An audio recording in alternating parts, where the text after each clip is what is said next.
first deadly psychological sin is criticism. Criticism. I don't know if you've borne the brunt of being raised in a critical home, but human beings are by nature negatively focused and problem focused. In fact, research has shown that 75% of the interactions between teachers in elementary school and their students is negative. Research has also shown that in a child's lifetime, from birth to 18 years old, he hears the word no from his parent 148,000 times. Bottom line of all this is that positive interaction, and particularly affirmation versus criticism, is a learned skill. It's something we have to do proactively and intentionally, or we will revert back to our critical patterns. Story is told of a young man who was complaining about the hymns at church. He said they were very boring. His father said, well, if you're going to complain about it, then write one of your own. Boy went into his bedroom and he wrote the hymn, "When I Survey the Wondrous Cross." The young man was Isaac Watts, and he went on to write over 350, many of them famous hymns, including Joy to the World. So there's a place for criticism. Criticism serves a function. We, by nature, as human beings, are capable of reason and what we call critical thinking. All criticism is not bad, but we need to sort of capture this beast and train it so that it benefits us and others.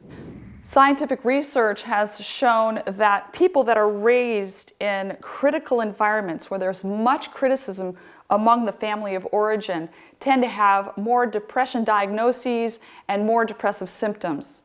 In fact, a critical environment at home has been associated with a broad spectrum of mental illnesses such as schizophrenia and other psychotic disorders. I have a quote here from Abraham Lincoln. "He has the right to criticize who has the heart to help." In order to find out if you have the heart to help that person, I recommend that you ask yourself 3 questions before criticizing them. Number 1, do I love to criticize or do I hate to criticize? If you love it, I think you need to give yourself pause there. Number 2, am I doing it to help? Is that my motive? Number 3, will I do it kindly and will I do it to that person's face? Beware of cyber criticism. Cyber criticism can easily turn into a form of cyberbullying. It's really best when you're addressing sensitive topics to talk to that person eyeball to eyeball, so to speak. The replacement for criticism, I'm sure you're dying to know, very simple. It's affirmation. Learn to affirm people. This does not come naturally to us. I recommend that if you're a criti-holic, we might call it, that you go on a criticism fast for 2 to 3 weeks where you criticize nothing, no one, not even yourself, for 3 weeks. I challenge you to try that. And that afterward, when you issue a criticism, always do it in what we call affirmation sandwich style. You affirm that person, then you issue the criticism, and then you follow it up with another affirmation. This helps to soften the blow. Marriage expert John Gottman says that in order to neutralize the emotional impact of a criticism, one must affirm 5 times. So remember that ratio, 5 affirmations to 1 criticism. What is the effect of an affirming environment in the home? We've talked about the effect of a critical environment. What's the effect of an affirming environment?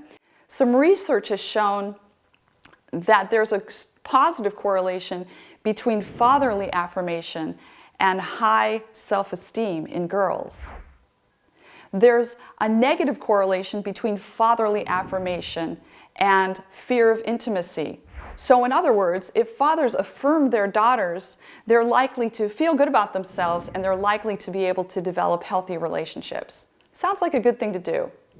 Try starting today affirming someone that you would normally criticize. And usually, I hate to say it, but it's those that are closest to us that we tend to be so critical of. But try turning that around and intentionally, proactively affirming that person. They won't know what happened.